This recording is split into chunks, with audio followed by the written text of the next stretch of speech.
You know, it amazes me how there's some good channels out there on YouTube, and I subscribe to them when I find them, thinking I've got them all pegged out pretty good. My wife finds something the other day. Oh, check this girl out. She's pretty good. Good, you know, what she's covering on YouTube. TokenLibertarianGirl.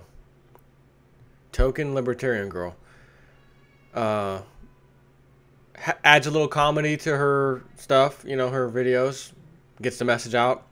A lot of times I like to use some comedy myself, do some parody songs, you know, things like that. But I think y'all need to subscribe to her if you want my opinion. And I know you do, of course. Just kidding. But she just did a video about matter of fact, I have the title right here. Conservative case for drug legalization. And she covers a few things. Not a long video, unlike some people who drag them out for days. But she covers a few things that are spot on. She talks about there are approximately 80% of the people in prison are drug users. Notice I use the word user and not seller. Most of the people in prison are drug users. And she talks about a country recently that stopped making it a crime for people to be using drugs. And they didn't notice really any noticeable increase at all of people on drugs. She makes the case for what happens when someone is thrown into jail or prison. Their kids are taken from them. They're put, I don't know if she went this far, I don't think, but how they go into the foster care system. My wife and I have had foster kids in our house. Actually 3 times total. One was very temporary, but 2 for a length of time. We had 2 different kids. 2 brothers actually one time, and then 1 little girl. And then we had a little baby at one point for like just a few days, maybe like 2 days, 3 days. That was years ago before she can get pregnant. So we got to see the kids coming in, the foster care, how they are, how bad they want to be back with their real parents, how they go from house to house to house to house to house.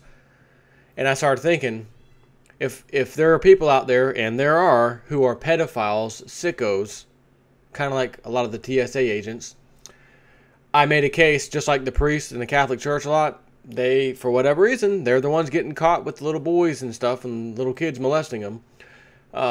If you were a person that did that kind of stuff, where would you go to get your fix, so to speak? You would go, I guess you could be a priest, you could be a foster parent, you could work at the TSA, you could go to the Boy Scouts.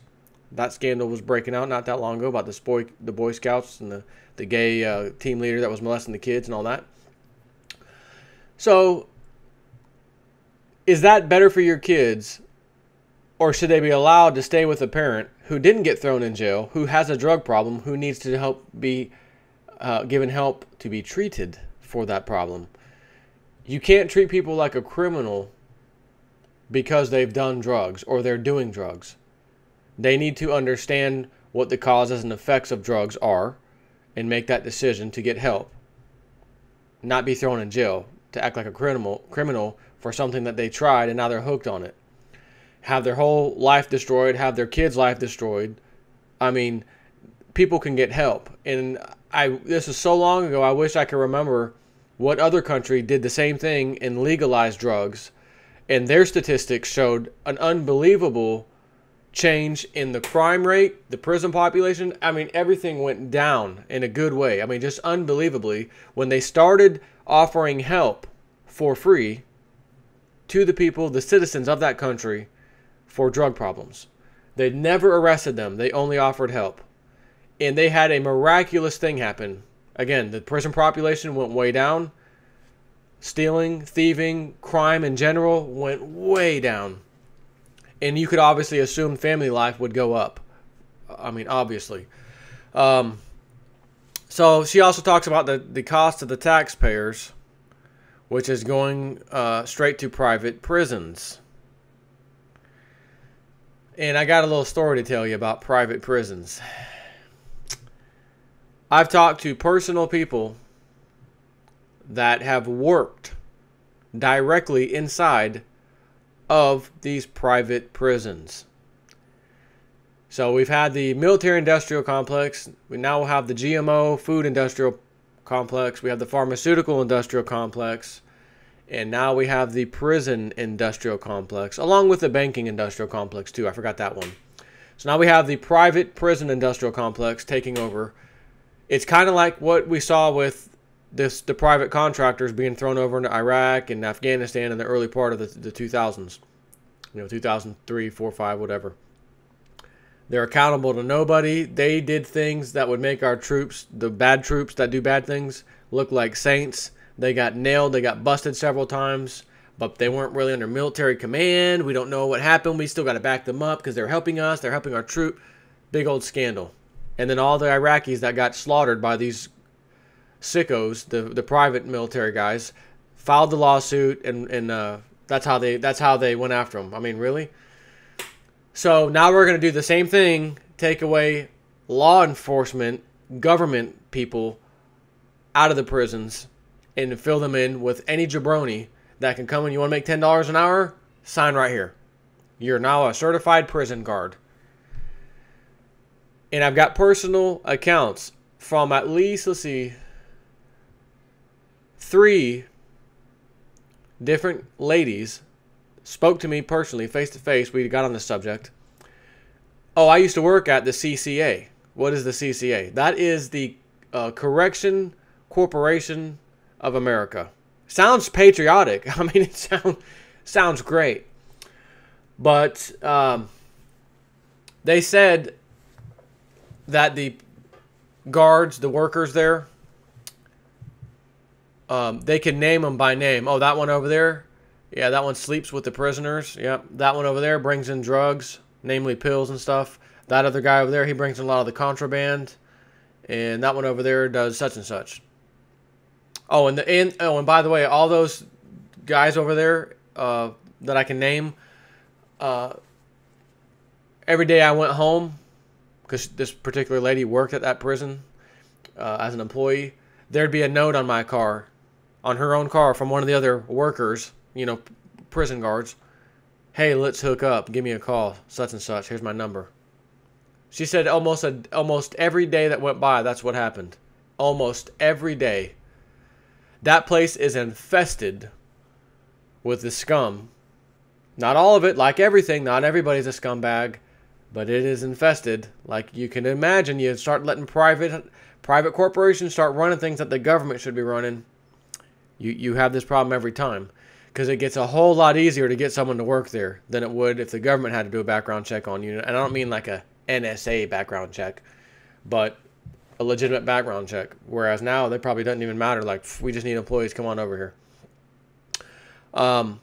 That's very interesting. So, I'm going to play a little clip of her video for a second for you to see what she was talking about, because there's one point where she puts on a little country accent talking about the drug usage.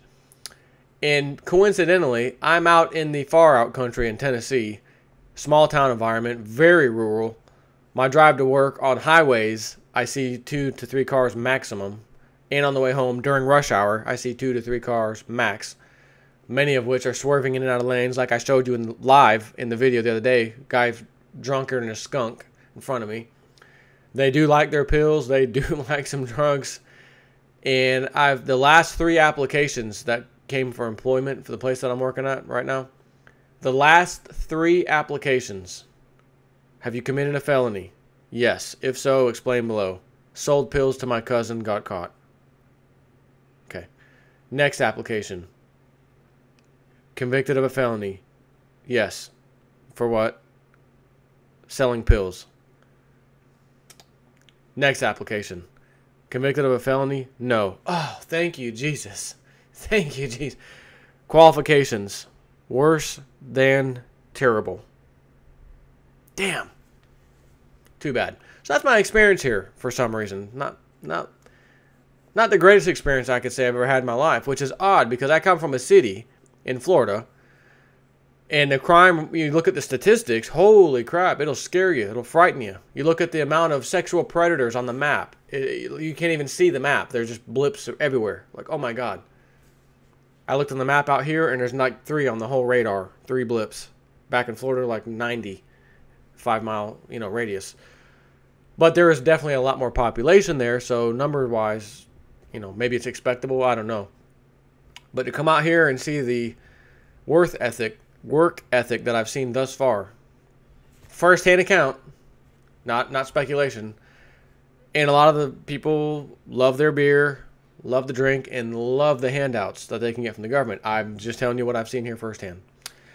So I'm going to play this little clip from the Token Libertarian Girl with her country accent. I think she needs a little backup, so I'm going to give her some backup.